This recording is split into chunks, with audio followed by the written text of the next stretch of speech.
Well, so everybody thought I was nuts. And it was hard to disagree with them. It was during COVID, and I was looking into what my next chapter was going to be. My background is in the creative arts and teaching.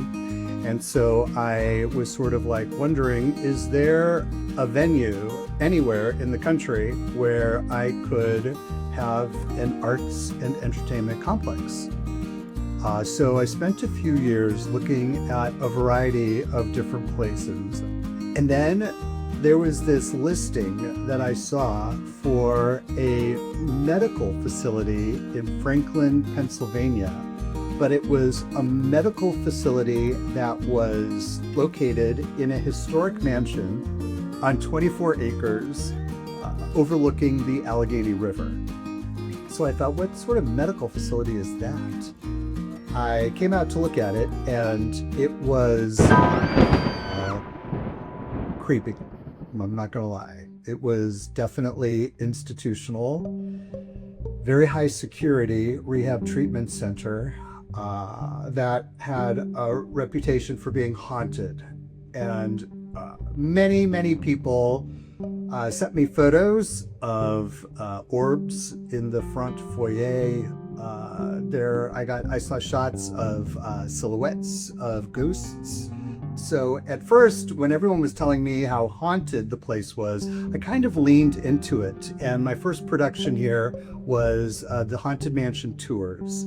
And then the next production was Zombie Invasion. And I had ghost tours and I had overnight ghost hunts and everything. But I was succeeding in scaring everybody to death, which I guess has some sort of value. But I just remember this one breakfast after a ghost hunt sleepover, and everyone looked exhausted. And I was like, oh, I don't know if I want to keep doing this. So the more I learned about the history of this property, the more ideas I started having.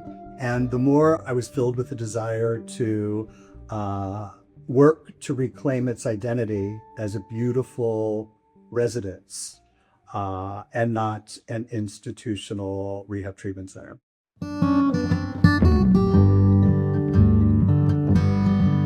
I just want to share with you a little bit about the history of this remarkable place. Starting in 1863, there was an actor in Cleveland named John Wilkes Booth. Yes, that John Wilkes Booth.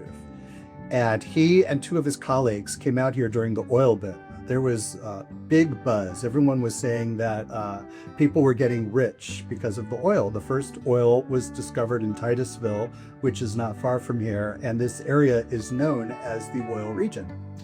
And so John Wilkes Booth and his two colleagues came out to Franklin, Pennsylvania, and invested $10,000 in an oil well. And it just so happens that that oil well is on the corner of this property. And the oil well was not generating as much oil as they had hoped. And so they threw sticks of dynamite in it in order to increase the oil flow. But they succeeded in destroying the well. And the $10,000 investment went up in smoke.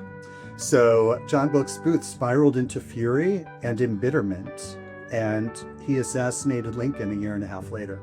Around that same time, there was a 22-year-old personal assistant to J D Rockefeller. His name was Duncan Macintosh. And they ventured out from Cleveland as well to oil country, where J D Rockefeller expanded his fortune considerably. And Duncan Macintosh, his 22-year-old personal assistant, went on to become the president of Standard Oil. And in 1900, the mansion was built. Duncan Macintosh was the first resident, and he lived here in 1900. And then in the 1920s and 30s, it was the home to James A. Snyder, who was the president of a Canadian oil company. And then in the 1950s, it became the White Sisters of Africa Convent.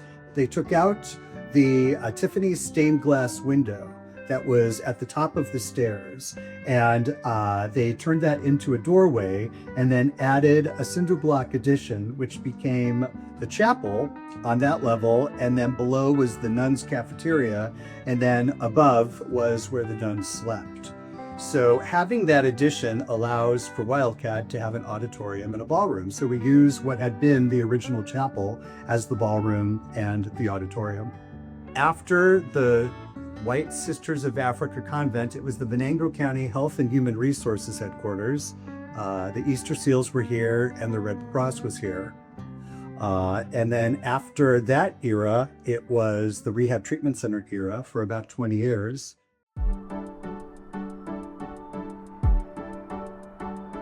I am now developing an arm to Wildcat. It's the Wildcat Academy of the Creative Arts, which is a nonprofit that offers arts education for all people. And this summer we're going to be having a teen arts retreat, which we're hoping to do every summer. Some of the events that we have done here include Wildcat Lit Fest. We did a wellness festival. We have done numerous weddings and celebrations and class reunions. We recently did a powerful youth leadership conference for high school students in the region. Also, we're very excited about the new speakeasy that we have put in the back of the mansion. It's called The Glen, and we are planning on having music and comedy and a variety of different types of productions there. We're hoping to offer a variety of different types of programming, both in entertainment and in education. And we have big plans for the future.